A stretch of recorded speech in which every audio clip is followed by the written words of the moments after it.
J'ai remarqué une chose, c'est que beaucoup de chrétiens font du business, mais beaucoup échouent. Malgré les prières, malgré l'investissement, la bonne volonté, les jeunes, le business échoue. Pourquoi? Voyons ensemble quelques erreurs que les chrétiens commettent. Première erreur, l'absence de préparation spirituelle. Vous lancez votre business sans consulter Dieu.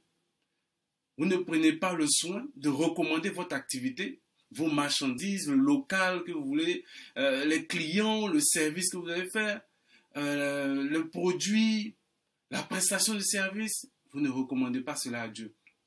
Vous ne faites même pas, on va dire même, une sémence, une offrande pour consacrer cette activité à Dieu.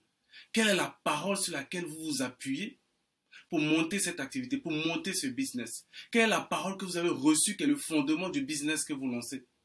Quel est l'intérêt de Dieu dans vos activités?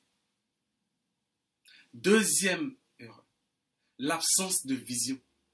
La vision, c'est la conception, on va dire, de quelque chose qu'on entreprend de faire, quelque chose, une manière de voir. Tout entrepreneur doit avoir une vision de ce qu'il veut faire. Combien d'argent vous voulez gagner? Où est-ce que vous voyez dans 3 ans, dans 5 ans, dans 10 ans? Quel genre d'entreprise vous voulez créer? Est-ce que vous voulez créer seul ou à plusieurs? Quels sont les moyens que vous devez déployer pour y arriver? Combien vous allez mettre dans le business? Comment vous vous projetez? Troisième erreur, la spiritualisation du business. Certains entrepreneurs chrétiens ont une tendance à tout spiritualiser. Êtes-vous conscient que les gens qui viennent vers vous ont des problèmes, ont des besoins? Votre obligation est de pouvoir répondre à ce problème ou à ce besoin. Maintenant, conduit par l'Esprit de Dieu, vous pouvez avoir à cœur de pouvoir d'évangéliser votre client ou de lui parler de la parole de Dieu ou de faire certaines choses. Mais tant que vous n'avez pas reçu instruction, contentez-vous de faire ce qu'il y a de mieux pour un entrepreneur, c'est-à-dire fournir un produit ou un service qui va améliorer la vie des gens. Soyez une solution pour les gens. Joseph a été une bénédiction pour l'Égypte, mais il n'a pas évangélisé Pharaon. Quatrième erreur, des produits ou des services médiocres. Pour avoir des clients, il faut faire attention à la satisfaction client. L'important, c'est de faire un produit ou un service de qualité qui satisfait vos clients dans les meilleurs délais, s'il vous plaît. Je ne sais pas pour vous, mais très souvent, mon expérience avec certains entrepreneurs chrétiens, je ne dirais pas tous, vraiment, on va dire, mi-figue, mi-raisin.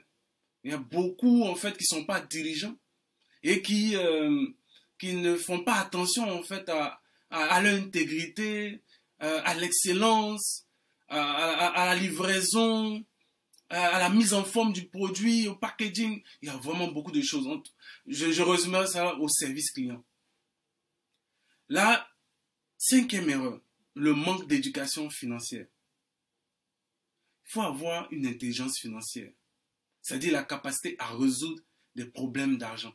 Il faut avoir une éducation financière. L'argent représente, on va dire, 80%, 90% de notre quotidien. Une bonne connaissance du sujet éviterait de considérer l'argent comme, je sais pas, un mal, comme quelque chose qu'il faut éloigner.